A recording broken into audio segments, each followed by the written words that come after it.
There are opening scenes that introduce a horror movie, and then there are opening scenes that practically declare war on the audience. This is the latter. Before the story has time to settle into familiar rhythms, Kimberly Caldwell is caught in a moment so brutally unexpected that the movie seems to rip its own rulebook in half. She is not eased into danger. She is not given the protection that a recognizable face, a familiar setup, or even the basic grammar of a conventional slasher might seem to promise. She is simply there, and then, in an instant, she is bisected down the middle. It is a shocking image, but the real shock comes from what the scene means. Horror audiences are trained to read an opening like this. A recognizable performer appears. The atmosphere feels deliberately familiar. The camera invites us to settle into a pattern. We start predicting the movie before it has even begun. We expect the usual progression. Establish the character, introduce the threat, build suspense, and eventually deliver the kill. Instead, the film skips the invitation and goes straight for the throat. That is what makes this death more than simple gore. It is a declaration of intent. The movie understands the expectations surrounding the slasher formula, then uses those expectations as a trap. The celebrity cameo becomes part of the joke. Recognition becomes vulnerability. The audience thinks it knows how this kind of opening works, and the film answers by making that confidence the first thing it destroys. Then comes the tonal whiplash. What initially resembles a familiar horror setup suddenly mutates into something far more outrageous. A splatter spectacle with a satirical streak running underneath the blood. The violence is not merely designed to frighten. It is designed to make the audience react, recoil, and perhaps even laugh at the sheer audacity of what has just happened. The movie is already telling us that subtlety is not going to be its governing principle. And that creates the first major mystery. How does a direct-to-video sequel, a movie that could so easily have disappeared into the enormous pile of disposable horror follow-ups, manage to create a cold open that feels this confident, this vicious, and this deliberately constructed to defeat expectation? The answer is not simply that the filmmakers wanted a bigger kill. They understood something much more important. The fastest way to make an audience pay attention is to convince it that it understands the movie, and then prove within minutes that it does not. From this point forward, every familiar horror convention becomes suspect. A recognizable face may be a target. A safe moment may be a setup. The joke may conceal something ugly, while the most grotesque image may carry the film's sharpest comic punch. The opening does not merely begin the story. It establishes the movie's philosophy. And that philosophy is brutally simple. Expect the expected, because that is exactly where the film wants you looking when it pulls the floor away. From that opening moment, Wrong Turn to Dead End makes one thing clear. This is not interested in being a quiet continuation of a familiar horror formula. It wants to push the formula until it breaks.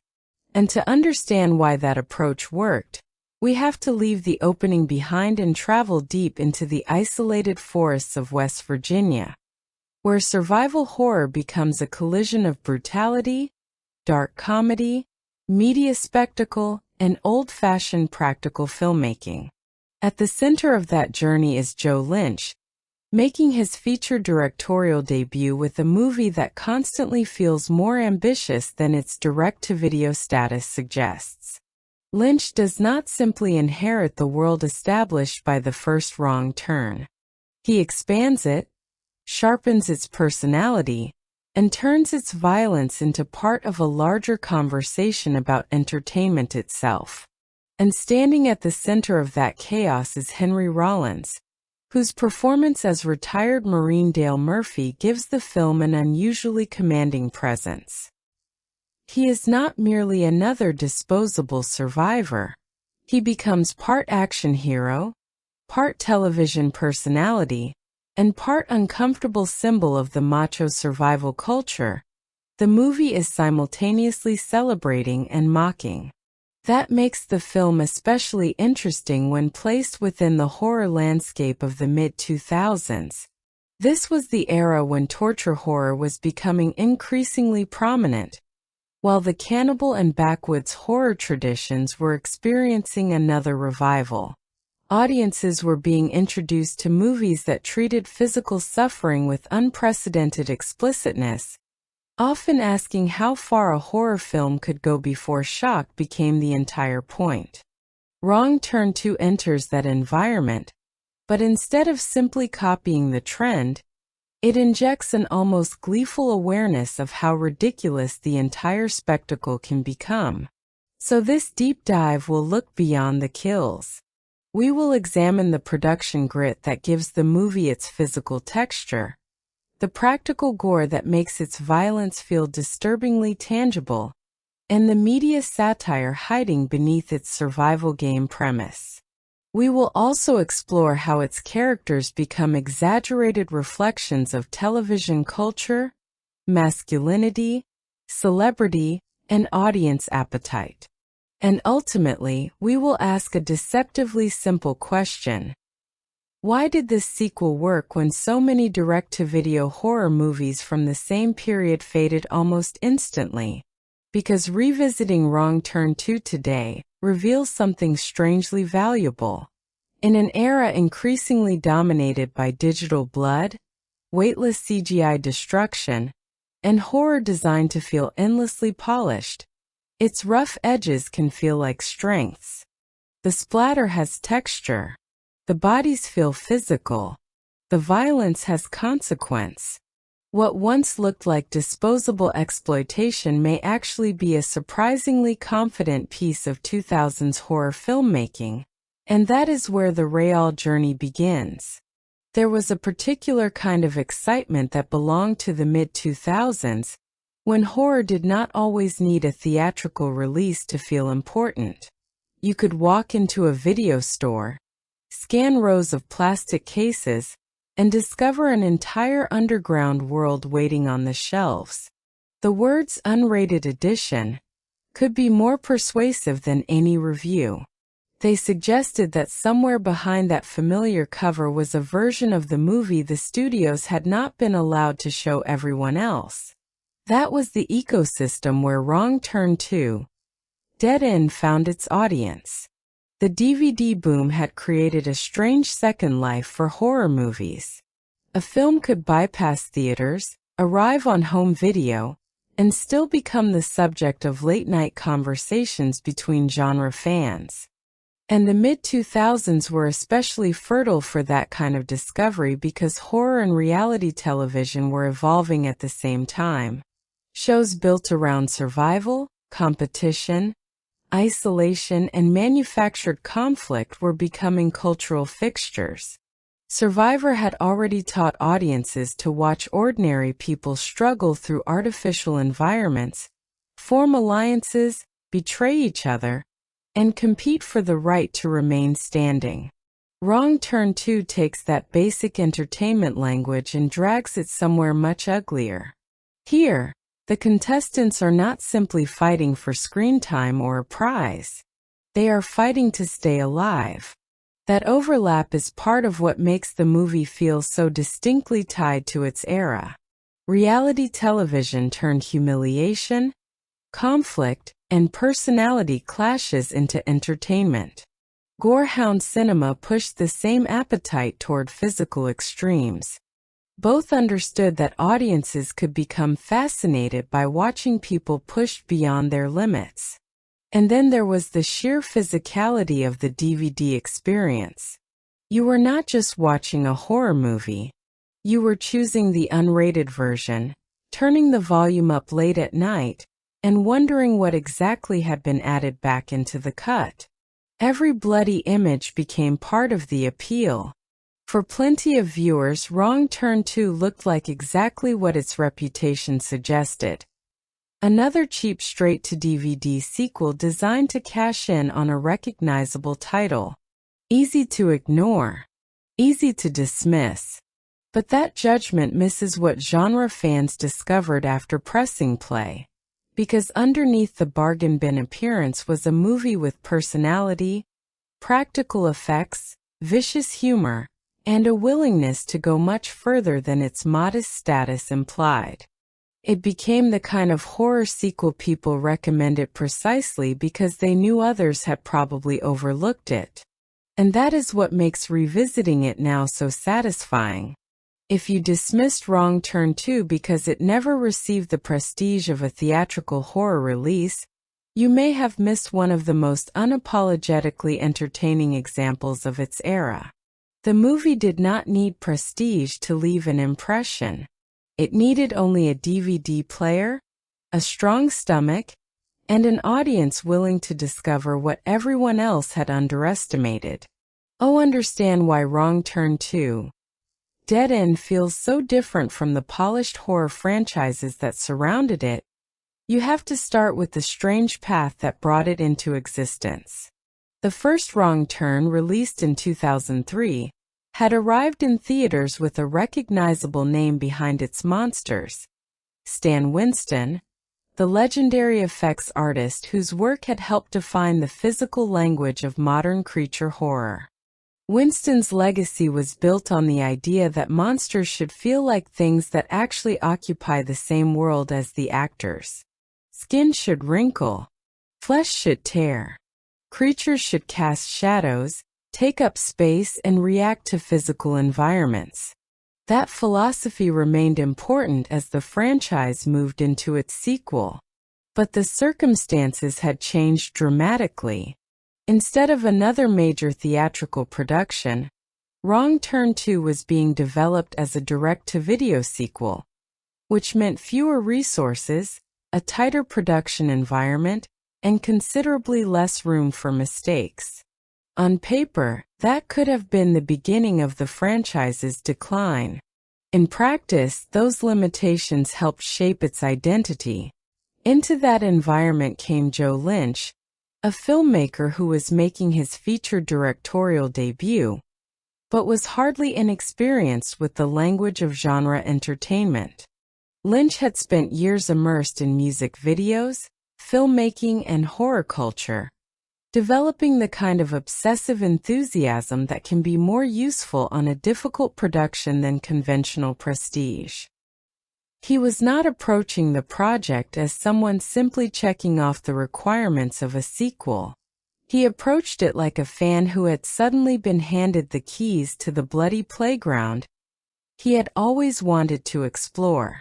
That distinction matters, because Wrong Turn 2 does not feel embarrassed about being a horror movie. It embraces the excessive spirit of 1980s splatter, the decade when filmmakers routinely turned practical effects into attractions of their own. Blood was not something to hide. It was texture. Prosthetics were not merely functional. They were opportunities to create images audiences would remember. The nastier the effect looked, the more proudly the movie could display it. Lynch understood that tradition, but he also understood that he could not reproduce it with unlimited money.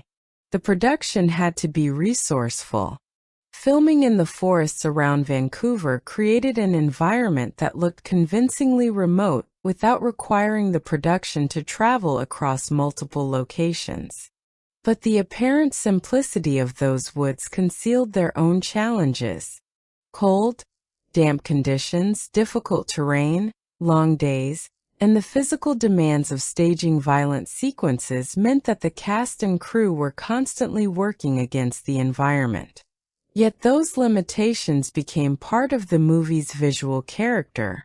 The forest does not feel like a polished studio backdrop. It feels wet, dense, uncomfortable, and difficult to escape. Trees become walls. Mud becomes an obstacle.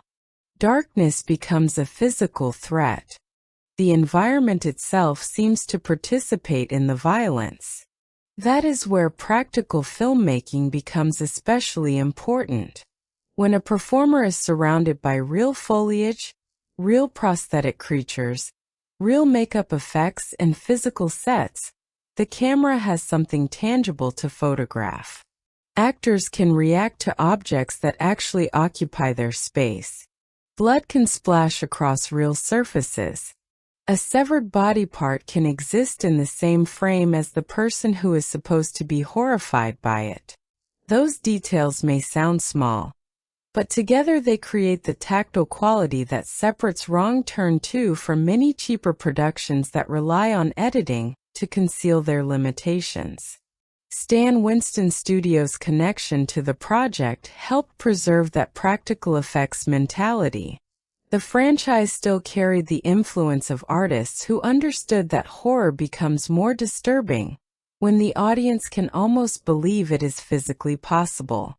Even when the movie exaggerates its violence for darkly comic effect, the effects remain grounded enough to give the spectacle weight. And that balance becomes one of the sequel's defining strengths. The movie is cheap enough to be reckless, but experienced enough to know where the camera should be when the recklessness happens. Joe Lynch's fandom also becomes visible in the film's attitude. He treats horror history almost like a language, borrowing familiar rhythms from backwoods survival movies, creature features, slasher films, and splatter comedies, then smashing them together inside a reality show premise. The result is not a solemn continuation of the 2003 film. It is louder, bloodier, more self-aware, and much more willing to laugh at its own excess. That was a risky approach for a first-time feature director. A lesser filmmaker might have allowed the budget to dictate the movie's personality. Lynch instead used the limitations as permission to become more inventive. If there was not enough money for spectacle on every scale, then the spectacle had to come from timing, makeup, performances, camera placement, and the sheer audacity of the effects. The production therefore becomes a crucial part of the movie's story. Wrong Turn 2 was not created under ideal conditions. It was created through compromise, enthusiasm, genre knowledge, and a willingness to get physically uncomfortable in pursuit of the shot. And perhaps that is why the finished film feels less like a product manufactured to extend a franchise and more like a group of horror fans were suddenly given a chance to make the kind of outrageous sequel they wanted to watch themselves. The budget may have been smaller. The release may have been less prestigious. The conditions may have been brutal. But those limitations did not necessarily weaken Wrong Turn 2. They gave it something much harder to manufacture: personality. By 2007, horror had become a genre caught between two very different identities. On one side was the increasingly polished studio horror film, often shaped for a broad audience and softened into a more accessible PG-13 experience. On the other was a wave of extreme horror that seemed determined to test the limits of what audiences could tolerate. The decade had already produced a new appetite for brutality through films like Saw and Hostel, where pain, confinement, and physical suffering were not simply ingredients of the story. They were the attraction. That environment created an unusual problem for a movie like Wrong Turn 2, Dead End. It was too extreme to feel like conventional studio horror, but it also did not have the theatrical prestige associated with the most visible horror releases of the period. And because it was a direct-to-video sequel, expectations were already working against it. By the late 2000s, the phrase direct-to-video sequel carried a certain stigma. Audiences had learned to associate it with declining franchises, reduced budgets, recycled premises, and filmmakers simply trying to squeeze one more paycheck from a recognizable title. The assumption was straightforward. If the original movie mattered, the sequel would probably be worse.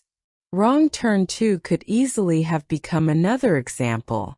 Instead, it found an opportunity inside those low expectations. The movie understood that it did not need to compete with mainstream horror on the same terms. Could be nastier. Could be stranger. Could be less restrained. Most importantly, it could have fun. That last quality separates it from much of the torture horror atmosphere surrounding it. Films like Saw and Hostel helped popularize a form of horror where suffering was presented with grim seriousness. Their worlds were cruel, claustrophobic, and psychologically punishing. Wrong Turn 2 borrows the appetite for extremity but refuses to treat every moment of violence as solemn. Instead, it mixes brutality with absurdity. A character can be placed in genuine danger one moment and become the center of a grotesque joke the next. Familiar horror archetypes are introduced not simply so the audience can fear for them, but so the movie can play with their expectations. The film knows what kind of character usually survives. It knows which personalities audiences are accustomed to rooting for. And then it starts removing those assumptions one by one. That self-awareness becomes especially valuable in a period when horror could easily become trapped between two extremes: sanitized studio entertainment and relentlessly miserable torture spectacle. Wrong Turn 2 finds a third option. It can be vicious without becoming completely humorless. It can be funny without becoming harmless. It can acknowledge horror cliches without turning every scene into a parody. The movie wants the audience to recognize the machinery while still enjoying the ride. This was also the era when horror fandom was becoming increasingly connected through the internet. Online forums, genre websites, fan communities, and message boards gave specialized audiences a way to discover movies that mainstream marketing might overlook. A direct-to-video title did not necessarily need enormous advertising campaigns if dedicated horror fans started talking about it. That audience was exactly where Wrong Turn 2 could thrive. Rather than pretending to be prestige cinema, the film could present itself as an event for people who wanted something extreme. Festival exposure, genre-focused promotion, and online discussion helped establish the movie as the kind of horror release that fans should seek out rather than wait for mainstream approval to validate. The strategy was almost perfectly suited to the movie itself. If a casual viewer saw a cheap-looking sequel cover and moved on, the film lost very little. But if a horror fan heard that the sequel was bloodier, crazier, and more unapologetically excessive than expected, curiosity took over. The very qualities that made the movie easy to dismiss became part of its appeal, and word of mouth became crucial. One person watches it expecting disposable franchise filler. Instead, they encounter practical gore, dark humor, memorable characters, and a movie that seems strangely confident about its own ridiculousness. They tell another horror fan. That person watches it. The cycle continues. This is how a film can develop a reputation larger than its original marketing footprint. Because Wrong Turn 2 did not need to convince everyone that it was important. It only needed to convince the right audience that it was worth seeing. And the timing could hardly have been better. Horror audiences were already hungry for extremity, while online fandom was becoming powerful enough to elevate obscure releases into cult discoveries. The movie simply occupied the intersection of those trends. It offered the gore that extreme horror fans wanted, the humor that prevented the violence from becoming monotonous, and the familiar franchise framework that gave audiences an immediate point of entry.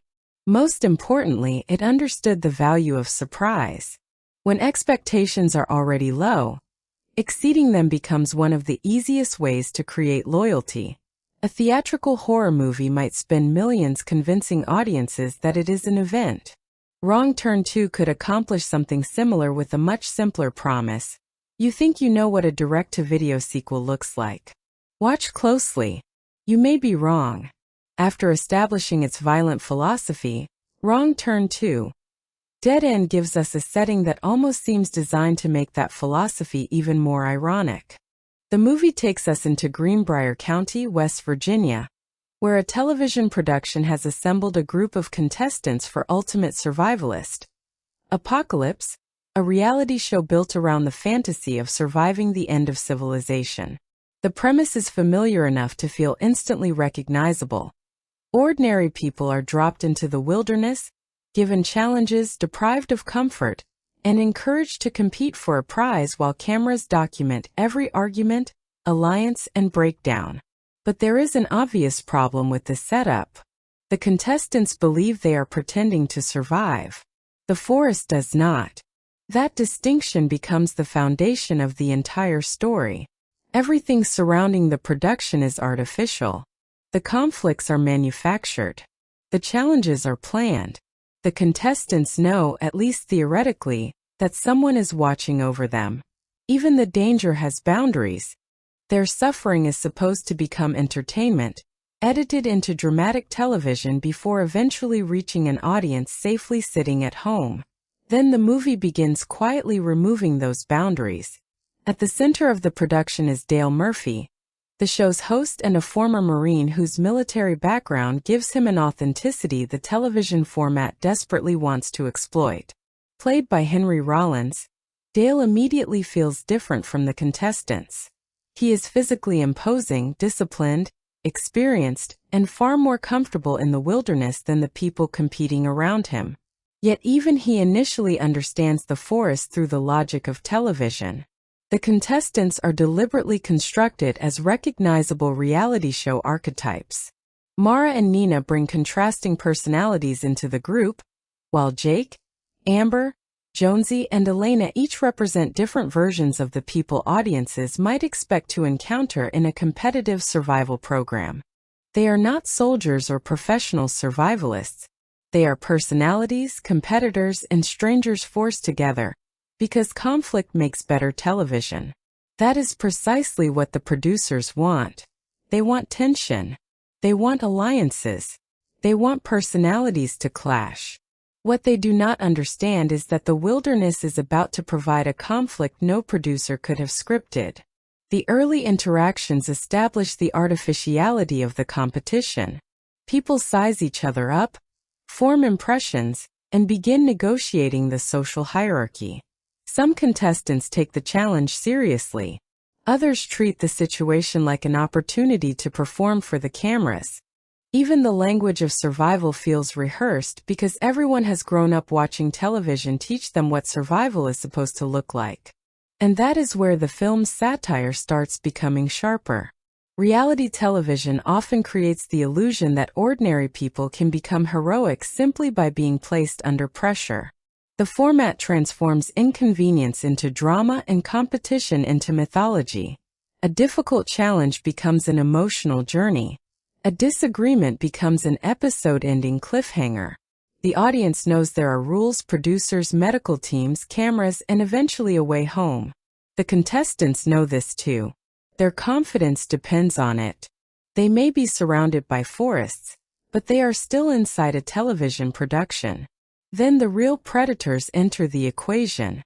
The cannibalistic mutants are not contestants. They are not part of the production. They do not understand the rules of the game because they have no reason to. Their survival is not simulated, and their violence is not performed for an audience. They live by a completely different logic, one in which the people carrying cameras and the people carrying survival gear are simply potential prey. Suddenly, the show's central fantasy becomes horrifyingly literal. The contestants came into the woods to pretend that civilization had collapsed. The woods are about to prove what that would actually mean. This contrast also gives the film's characters a purpose beyond simply filling out a kill list. Their archetypal qualities become weaknesses. The person who performs confidence may discover that confidence has no value against something genuinely violent. The person who expects rules may find there are none. The person who believes the cameras offer protection may eventually realize that being filmed does not make you safe. Dale, meanwhile, becomes the bridge between the two worlds. His military experience means he has a better chance of recognizing genuine danger, but his role as television host places him inside the same artificial system as everyone else. He has been hired to make survival entertaining. Now he has to make survival real. And the forest is no longer a backdrop. It becomes the point where fiction and reality collide. The contestants arrived believing that the greatest threat would come from one another. Competition, jealousy, ego, and manufactured drama were supposed to create the story. But the movie quietly replaces those threats with something far more primitive. For the first time, the people in front of the cameras are not performing survival. They are surviving. The illusion of control begins to collapse the moment the contestants are divided and sent deeper into the woods. What should be the routine beginning of a reality show challenge instead becomes the point where the production unknowingly crosses into territory it cannot manage. Cameras are rolling, contestants are competing, and everyone still believes that somewhere nearby is a crew member, producer, or safety team capable of stepping in if something goes wrong. But there is no safety net for what is coming. The mutants are already watching them. From the perspective of the contestants, nothing initially seems impossible. They know the show is designed to create fear. They know producers want dramatic footage. They know that surprises are part of reality television. So when something strange happens in the forest, their first instinct is not necessarily to run. It is to perform. That reaction becomes one of the movie's darkest jokes. The contestants have been trained by television to assume that danger is entertainment until proven otherwise. A strange sound could be a staged scare. A sudden disappearance could be part of the challenge. A disturbing discovery might simply be an elaborate production trick, designed to capture a better reaction. The audience, however, understands the mistake immediately. The film has already shown us that these people are not alone. The mutants are not interested in ratings, footage, or dramatic timing. They are hunting. Their presence transforms the entire reality show structure into a trap. Every isolated contestant becomes vulnerable. Every path through the forest becomes a potential ambush point. And every moment without communication becomes more dangerous. Yet the production continues. That is important because the film does not immediately allow everyone to understand what is happening. Instead, it lets denial do the work. Characters who desperately want television exposure are especially reluctant to believe that something genuinely catastrophic is occurring. Their ambition becomes a blindfold. If they admit the danger is real, then the fantasy of controlling their own story disappears. So when the first signs of violence emerge, disbelief becomes the natural response. Surely it is staged. Surely the producers are testing them. Surely someone is filming this. That assumption is brutally dismantled when the missing people fail to return and communication begins breaking down. Calls do not connect.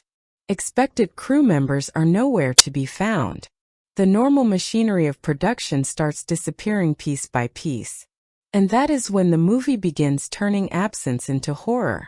In a conventional reality show, losing contact with the crew would be an inconvenience. In Wrong Turn 2, it becomes evidence that the world outside the contestants' immediate circle is no longer functioning. The people who were supposed to observe the game are suddenly missing from it. Then the violence reaches the crew. Once the production personnel themselves are attacked and brutally slaughtered, the contestants can no longer pretend that the blood is makeup, or that the screaming is part of a challenge. The distinction between performance and reality finally disappears. This is the true crossing of the threshold. Until this point, the contestants have been playing at survival. They have been arguing over resources, competing for attention, and following instructions created by people behind cameras. But the moment real bodies appear, the rules become meaningless. There is no challenge anymore. There is no television schedule. There is no producer waiting to explain the twist. There are only people in a forest and something hunting them. The irony is that the contestants entered the wilderness believing the cameras would make them important. The cameras were supposed to turn their fear into entertainment and their struggle into a story. Now the cameras become almost irrelevant. What matters is staying alive long enough for anyone to see the footage at all. Even the fame-hungry contestants are forced toward the same terrifying realization. Being the star of the show offers no protection when the show itself has become the hunting ground. And somewhere beyond the trees, the mutants continue watching. The game has not been interrupted. It has been replaced. Once the truth becomes impossible to deny, the contestants discover that understanding the danger does not make surviving it any easier. They are trapped inside an enormous forest with enemies who know the terrain better than they ever could, and every attempt to move toward safety seems to expose them to another threat. The reality show competition has vanished completely. What remains is a genuine fight for survival. And the mutants have the advantage. They are not simply charging at the group whenever the opportunity appears. They understand the environment. They know where the contestants are likely to travel, where they can hide, and how to use the abandoned structures scattered through the wilderness. The forest becomes a weapon, while old machinery, improvised traps, and industrial remnants become extensions of the hunters themselves. That escalation changes the nature of the danger. At first, the contestants are reacting to attacks. Eventually, they begin realizing that the attacks are being planned. The mutants are not mindless creatures appearing randomly from the darkness. They are predators capable of waiting, tracking, separating, and exploiting panic. Their intelligence makes every familiar horror strategy less reliable. Running does not guarantee escape. Hiding does not guarantee safety. Staying together may even make the entire group easier to locate. Fear therefore begins destroying the fragile relationships that had formed during the competition. People who once argued over television strategy now argue over survival. Trust becomes a resource almost as valuable as food or weapons. Every disagreement carries greater consequences because nobody knows who might panic, abandon the group, or make a decision that puts everyone else at risk. And while the contestants are falling apart, Dale Murphy changes. Henry Rollins' character begins the movie as a man whose job is to make survival look convincing. He is the professional face of a television fantasy, the person audiences are supposed to believe can guide contestants through danger. But once the fantasy becomes real, Dale discovers that the skills he has been demonstrating for entertainment actually have a purpose. The host becomes the protector. His military background suddenly stops being part of his television persona and becomes the most useful thing anyone in the group possesses. Dale starts thinking tactically, assessing threats, organizing movement, and treating the forest like a battlefield rather than a filming location. This transformation is one of the film's most satisfying reversals. The contestants were supposed to be the stars. Dale was supposed to be the guide. Instead, the man hired to perform survival becomes the only person genuinely prepared to understand it. But the movie does not allow him to keep everyone together. As attacks intensify, the survivors become separated across different areas of the forest, creating multiple survival storylines that unfold almost like miniature horror films. One group may be navigating abandoned machinery and structures while another is trying to move silently through the trees. Someone else may be searching for supplies, attempting to locate missing companions, or simply trying to stay out of sight. This fragmentation makes the forest feel larger and more dangerous. The audience cannot assume that everyone is experiencing the same threat at the same time. A moment of relative quiet for one group can exist alongside absolute terror for another. The movie can cut from one survival problem to another, constantly reminding us that there is no safe corner of this environment. And the mutants exploit that separation perfectly. They understand that frightened people make predictable mistakes. They know that isolated survivors are easier targets. They can turn abandoned equipment into traps and use the landscape to funnel their victims toward predetermined locations. The contestants came into the woods expecting a competition where strategy meant beating the other players. Now, strategy means predicting the enemy before the enemy predicts you. That distinction marks the heart of the rising action. The film is no longer asking whether the contestants will eventually realize they are in danger. They know. The question is whether knowing the rules of real survival will be enough to keep them alive. Because the deeper they move into the forest, the more obvious it becomes that they are no longer participating in someone else's game. They are inside the mutants' territory, and here the mutants make the rules. The deeper the survivors move into the forest, the more they begin to understand that the mutants are not simply monsters who appeared without explanation. Eventually, the trail leads them toward the family's homestead, a place that feels less like a hiding place and more like the center of an ecosystem built around violence.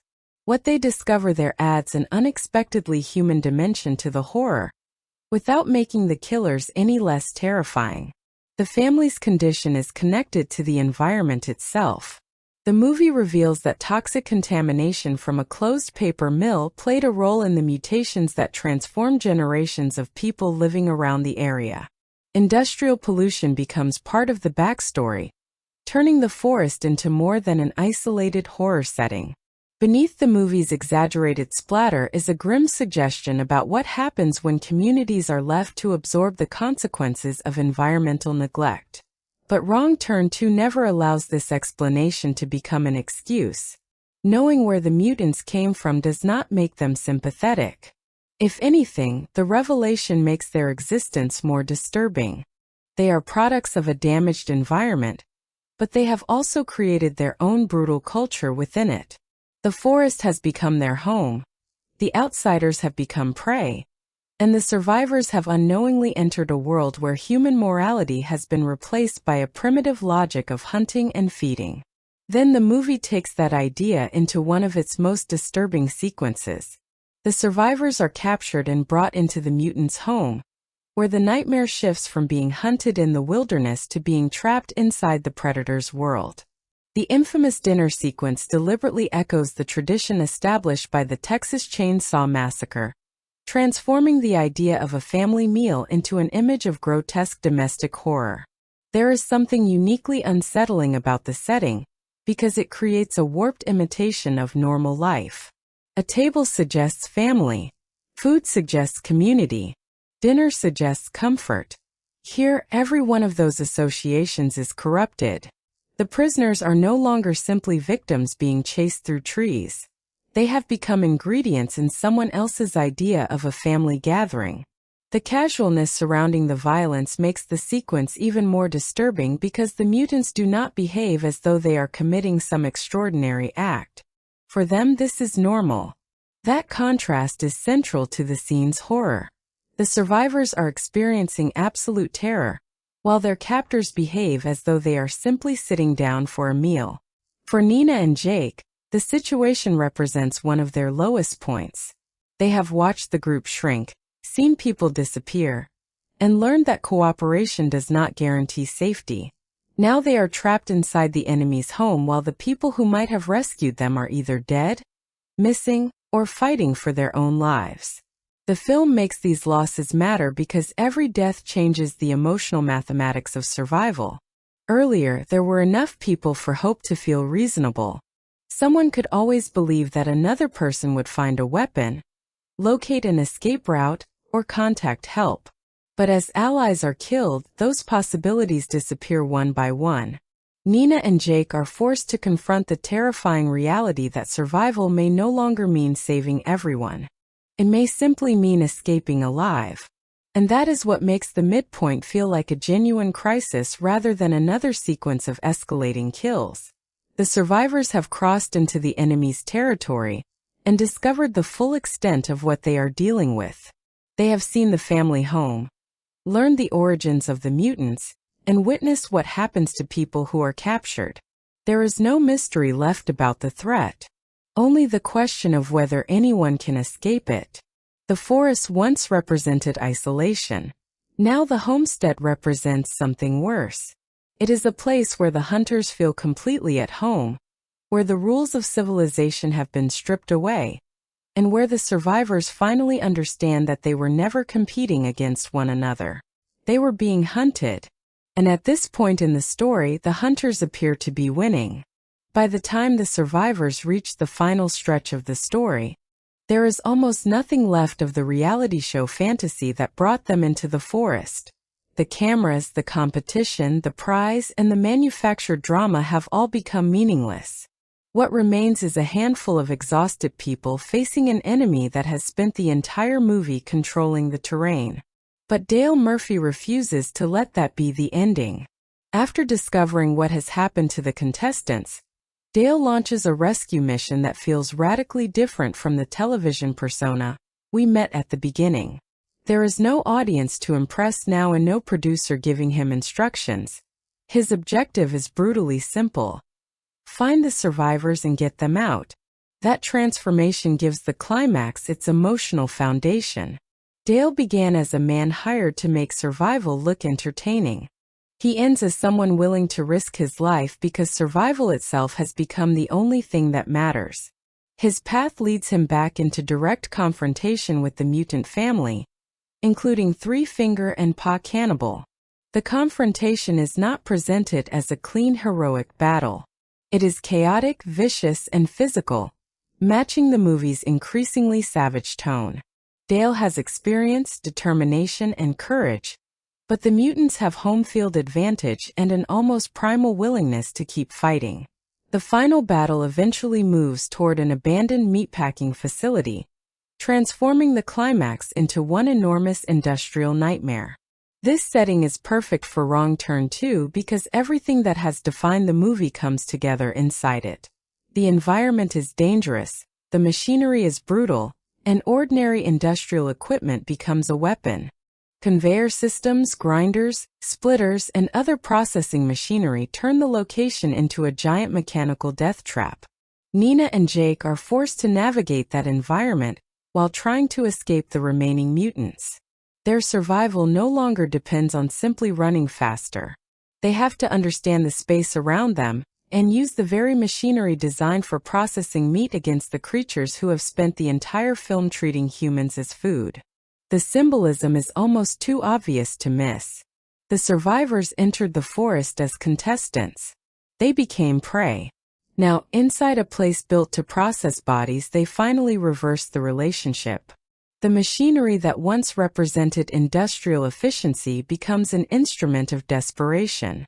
The film pushes its practical gore aesthetic to its logical extreme, creating a climax where the physical environment itself seems capable of killing everyone inside it. And then Dale faces his final stand. His confrontation with Three Finger and Pa Cannibal represents the completion of his transformation. The television host who once staged survival challenges is now fighting without cameras, without rules, and without the promise that anyone will even know what he sacrificed. The battle is bloody because the movie has never believed in clean victories. Even when the survivors gain an advantage, the cost is visible.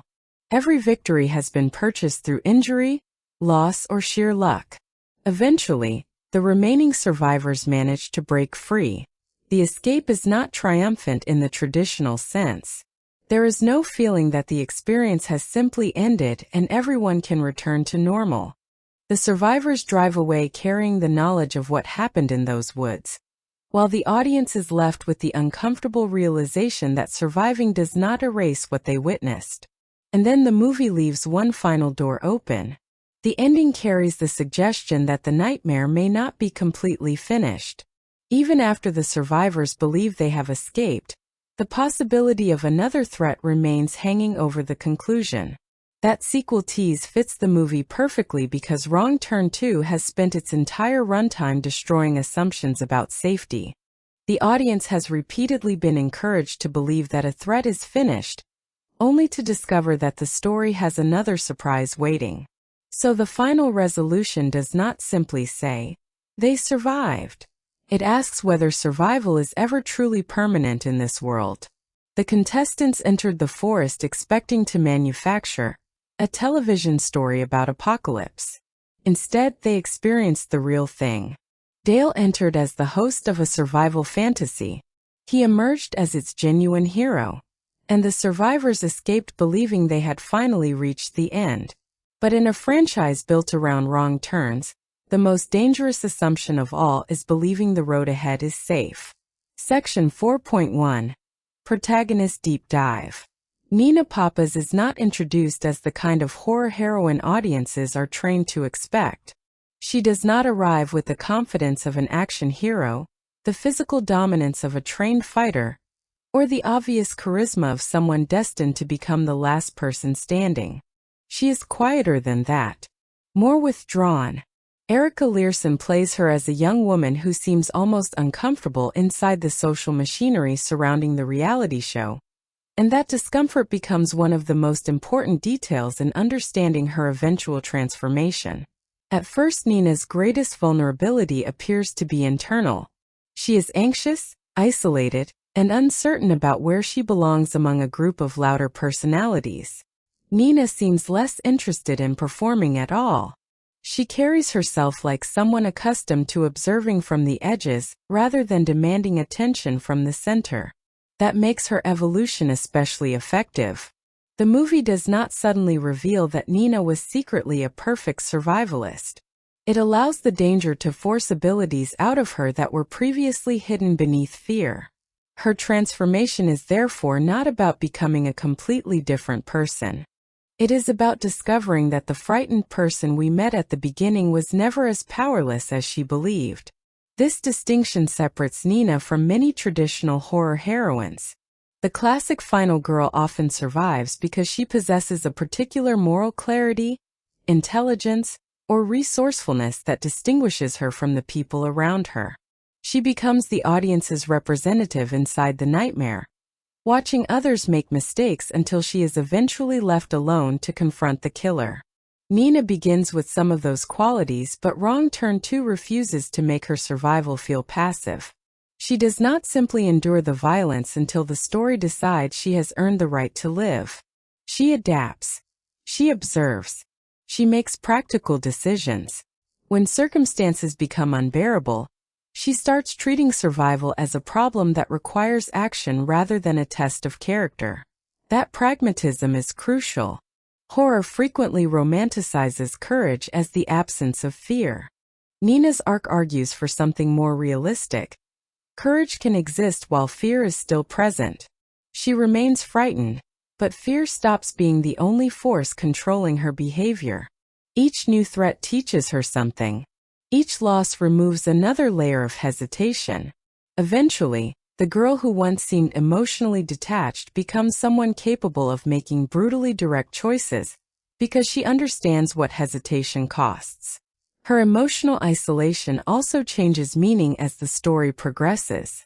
Early on, being separated from others feels like a weakness. Nina seems disconnected from the group, almost as though she has not found a place within their manufactured social world. But once the reality show structure collapses, that distance becomes an advantage. She is less invested in the performance, less dependent on approval, and increasingly able to see the situation for what it actually is. In other words, the trait that initially made her seem vulnerable becomes part of what keeps her alive. This is where the film's treatment of the final girl becomes especially interesting. Nina does not survive by becoming morally pure or emotionally untouched. Her agency grows precisely because the world around her becomes less forgiving. And physical agency matters just as much as emotional development. As the story moves toward its climax, Nina is no longer simply reacting to whatever happens around her. She participates in the struggle. She moves, fights, escapes, and uses her surroundings with increasing purpose. The Nina we meet at the beginning might have imagined survival as something that happened to other people. The Nina who emerges from the forest understands that survival is something she has to actively create. That shift is subtle but powerful. The film does not need to turn her into an invincible superhero to make her formidable. It simply gives her permission to stop waiting for someone else to save her. Her strength is not that she becomes fearless. Her strength is that fear no longer makes her helpless. By the end, Nina's journey from emotional isolation to physical agency becomes one of the clearest examples of what Wrong Turn 2 does differently with familiar horror conventions. The final girl is still there, but she has been stripped of the fantasy that survival is passive. Nina earns her place in the final act by learning how to act under pressure, accept brutal realities, and keep moving when every instinct tells her to freeze. The forest does not magically cure her anxiety. It reveals what was hidden underneath it. And that may be the most important difference between the frightened woman who enters the story and the survivor who leaves it. Nina does not defeat fear. She learns how to function while carrying it. Survival becomes less a hope and more a choice she makes. The mutant family in Wrong Turn 2. Dead End becomes more disturbing when we stop treating them as a collection of monsters and start looking at them as a family. Three Finger, Ma, Pa, brother, and sister are horrifying individually, but their real power comes from the way they function together. They are not simply creatures waiting in the woods for victims to wander into their territory. They operate as a unit, communicate through shared instincts, protect their own, and understand exactly how their environment can be used against outsiders. In that sense, the family is a grotesque distortion of something deeply familiar. The traditional nuclear family is often presented as a symbol of safety, loyalty, belonging, and protection. The family home is supposed to be the place where outsiders cannot reach you. Parents protect children. Siblings grow up together. Shared meals represent intimacy and community. Wrong Turn 2 twists every one of those ideas. Here, the family bond is still incredibly strong, but the values have been inverted. Loyalty means protecting the group at any cost. The home becomes a fortress. Meals become acts of predation. Parenting does not lead children toward civilization. It teaches them how to hunt. Their unity is frightening precisely because it works. The mutants may be physically grotesque, but socially they are surprisingly functional. They know their roles. They understand their territory. They cooperate. They defend one another. And they have developed an entire survival system outside the world that rejected or abandoned them. That makes the family's backstory important. Their deformities are connected to toxic exposure from industrial pollution, linking their physical appearance to environmental negligence, rather than presenting their bodies as meaningless visual shock. The mutations become evidence of damage that existed before the story began. This does not excuse their violence, but it gives the horror another layer. The family represents what happens when a community is damaged and forgotten, then becomes isolated enough to develop its own brutal rules. The closed paper mill and toxic contamination suggest an industrial world that created consequences without taking responsibility for them. The mutants are therefore simultaneously victims of their environment and perpetrators within it. Their physical design reinforces that contradiction. Practical makeup effects make the deformities feel tangible. The distorted faces, damaged bodies, and unnatural features are not abstract digital creations floating above reality. They look like physical abnormalities occupying physical space. That makes the mutants easier to fear because the camera treats them as creatures with weight and texture, rather than purely supernatural symbols. And yet the most fascinating contrast is not between the mutants and the survivors. It is between the mutants and the television crew. At first glance, the two groups could not be more different. The mutants are primitive predators living outside conventional society. The television crew represents modern entertainment culture, surrounded by cameras, technology, production schedules, and commercial ambition. But psychologically, they share an uncomfortable similarity.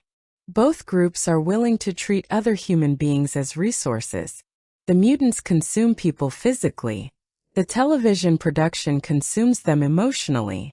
Contestants are selected because their personalities can generate conflict. Their arguments become content. Their fear becomes entertainment. Their humiliation can become a ratings boost. The difference is simply the method. One group hunts bodies. The other hunts attention. That comparison becomes especially sharp because the mutants do not pretend to be civilized. They do not disguise their appetite behind professionalism or branding. Their intentions are obvious. The television industry, by contrast, can package exploitation as entertainment and call it opportunity. The mutants are therefore horrifying, but they are also strangely honest.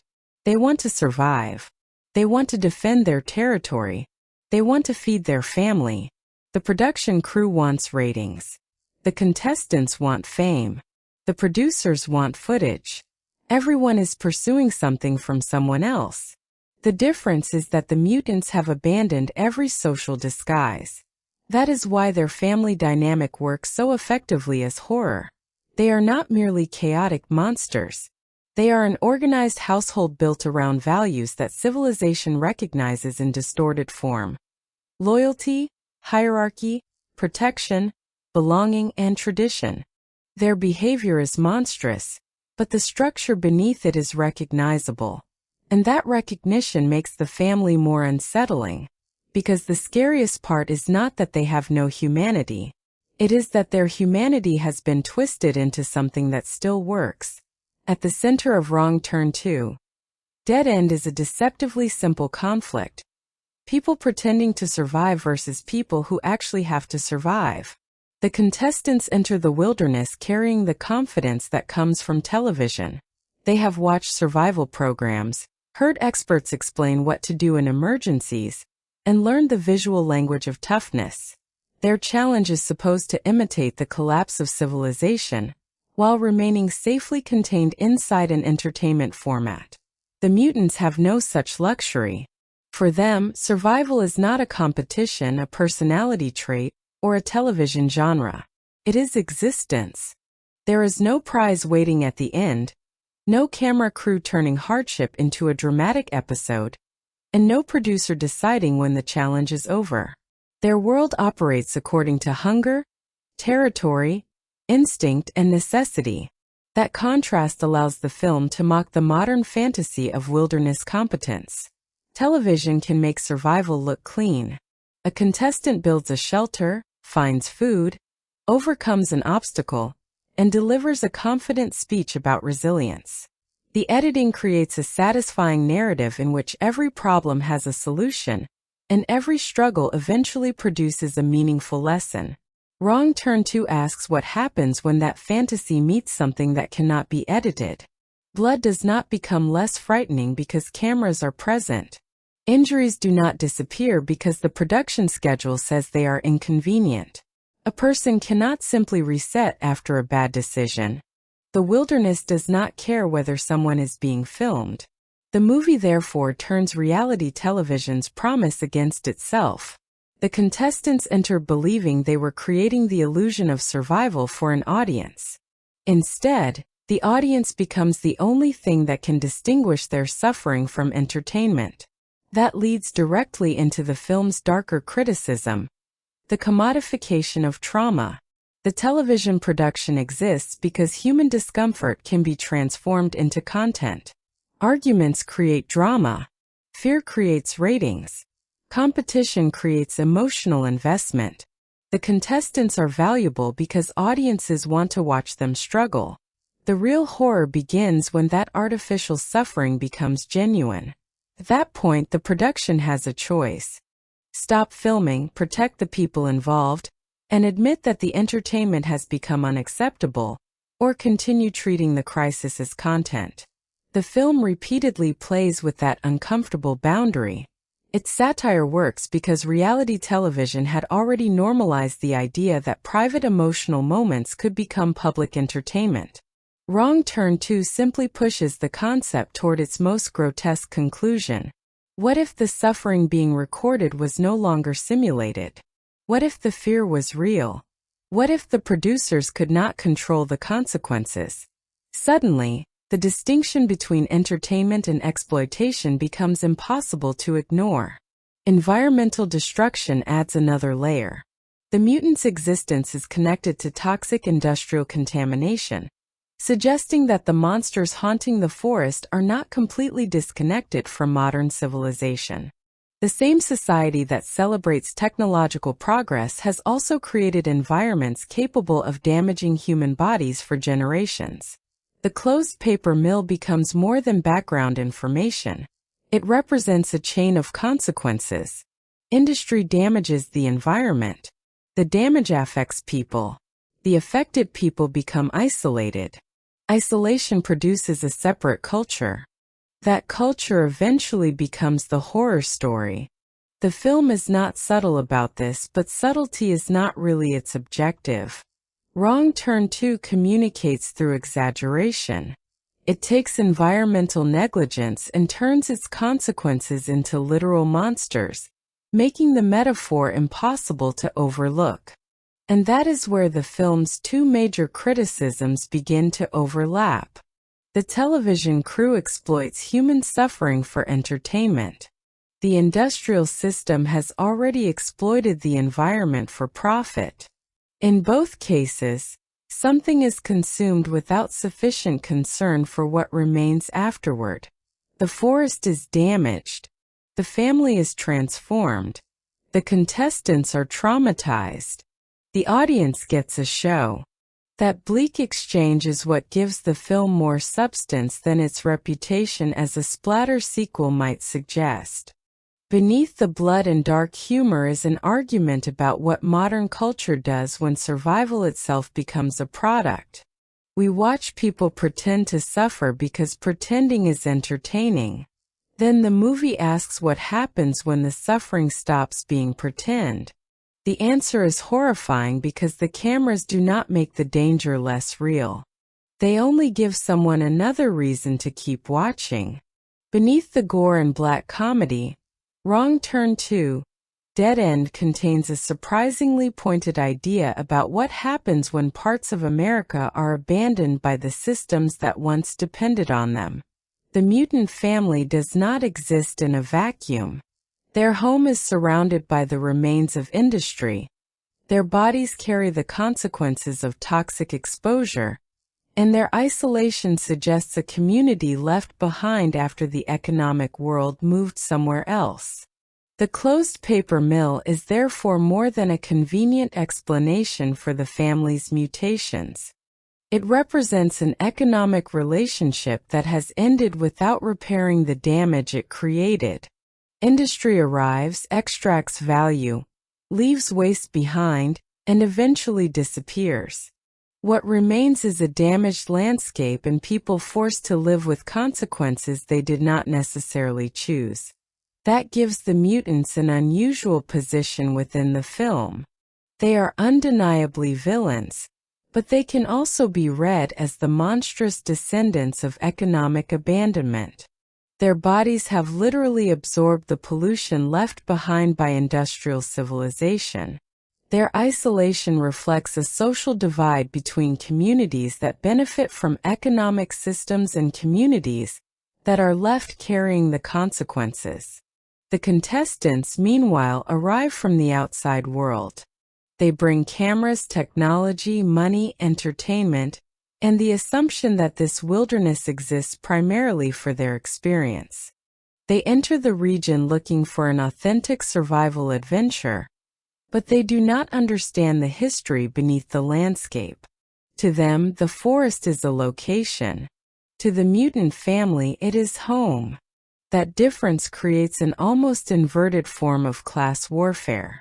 The outsiders arrive expecting to consume the landscape as entertainment.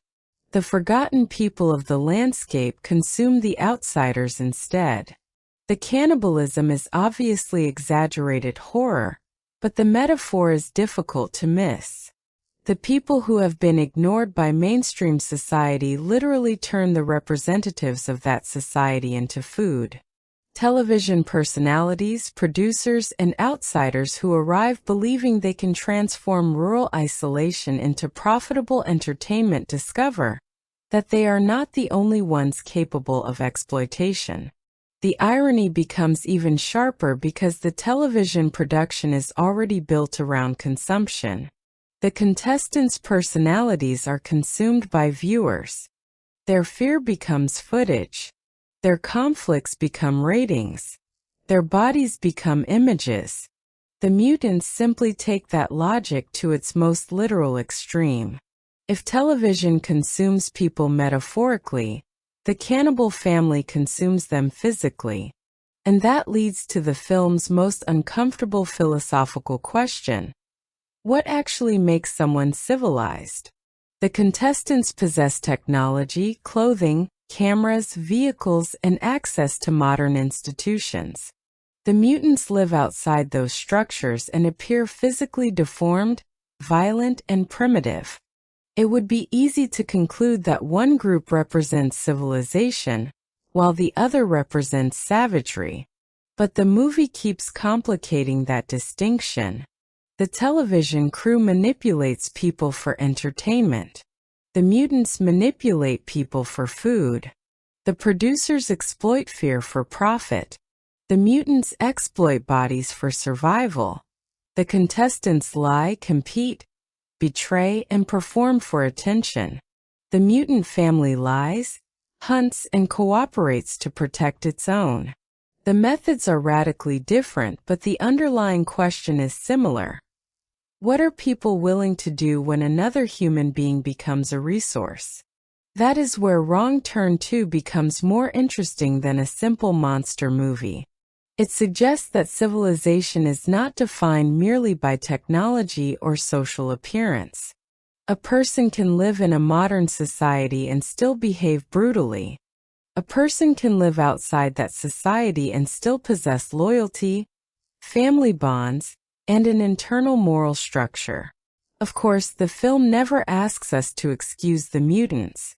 Their violence is extreme, and their victims are genuinely innocent. But the environmental and economic subtext prevents them from existing as completely meaningless monsters. They are connected to a history of human decisions. The real horror, then, is not simply that monsters live in the forest. It is that civilization may have helped create them, abandoned them, and then returned only when there was something entertaining to take. The forest becomes a graveyard of that broken relationship, and the cannibals become its most grotesque inhabitants. If there is one element that gives Wrong Turn 2 Dead End a physical identity, it is the practical effects. In an era when even relatively modest productions were increasingly turning toward digital manipulation, the film understands that horror can become more convincing when the blood, prosthetics, bodies, and monsters actually exist in front of the camera. The effects work associated with Robert Hall's Almost Human studio is central to that philosophy. Rather than relying heavily on low-budget CGI to create its most violent moments, the production emphasizes practical makeup, prosthetic appliances, mechanical effects, blood rigs, and carefully constructed body effects.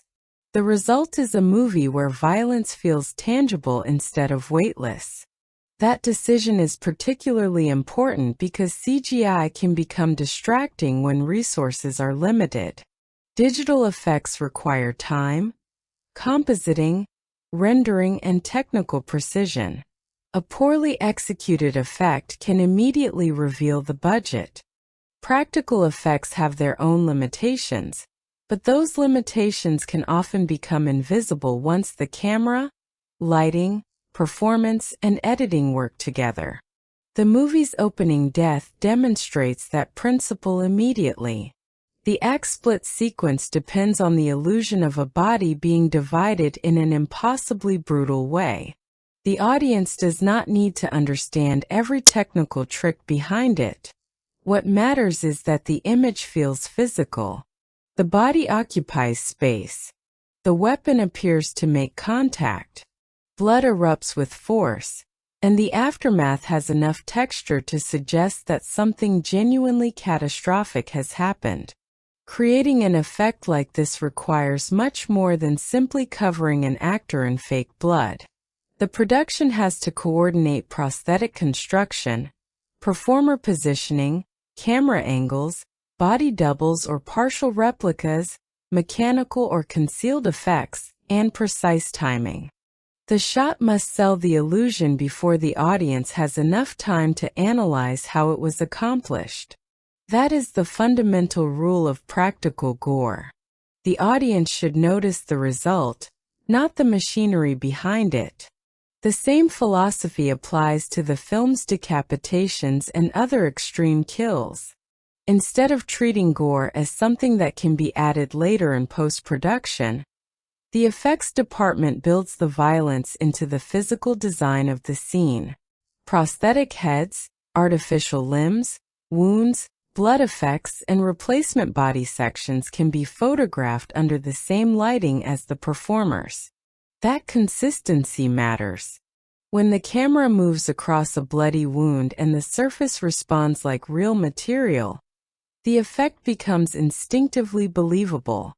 The viewer may know intellectually that it is makeup, but the physical detail bypasses that knowledge for a moment. The mutant designs benefit from the same approach.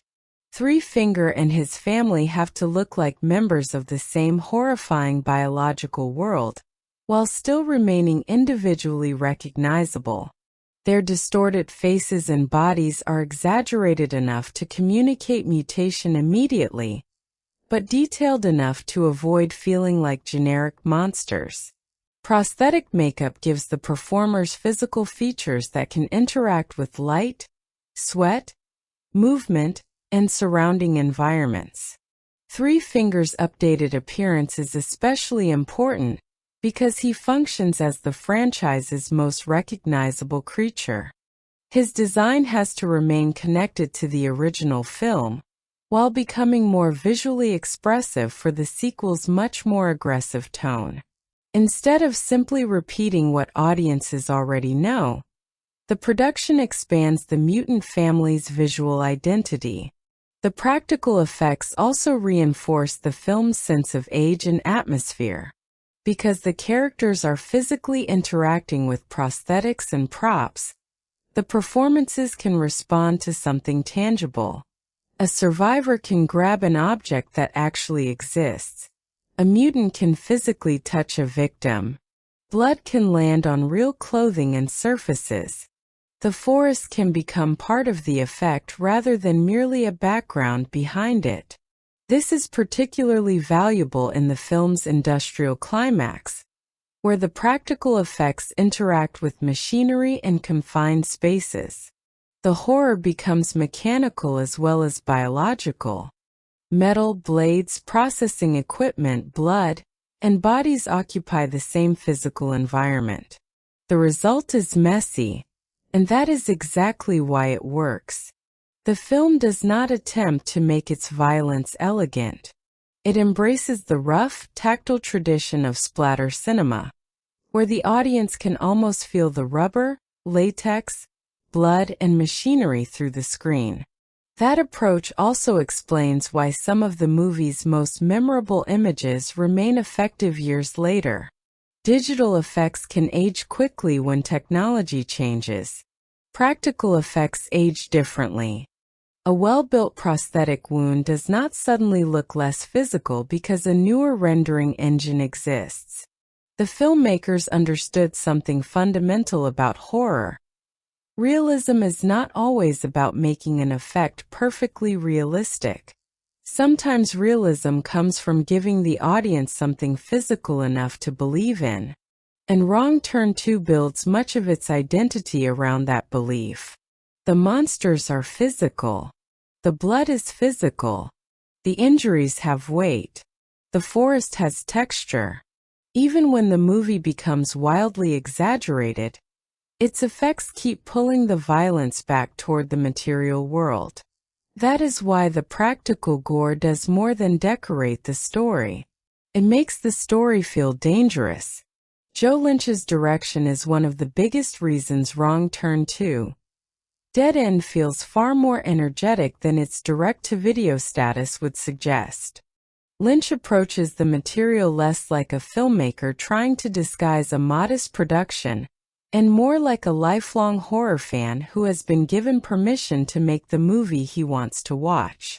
That fan-first mentality is visible everywhere.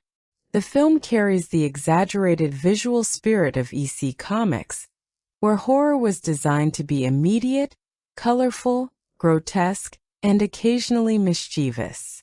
It also draws from the anarchic energy of 1980s splatter classics, particularly movies like Evil Dead 2, where terror and comedy can exist in the same frame without canceling each other out.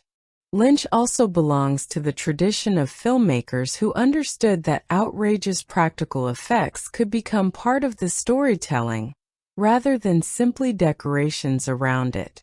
The influence of Peter Jackson's early horror work is especially useful as a comparison. Those films understood that limited resources did not have to mean limited imagination. If anything, restrictions could encourage filmmakers to become more inventive with framing, editing, performance, and practical effects. Lynch applies that philosophy to Wrong Turn too. The movie rarely sits still for long. Its 90-minute runtime becomes a kind of creative pressure cooker. Scenes are designed to move quickly from setup to confrontation, from confrontation to violence, and from violence to the next problem. The film does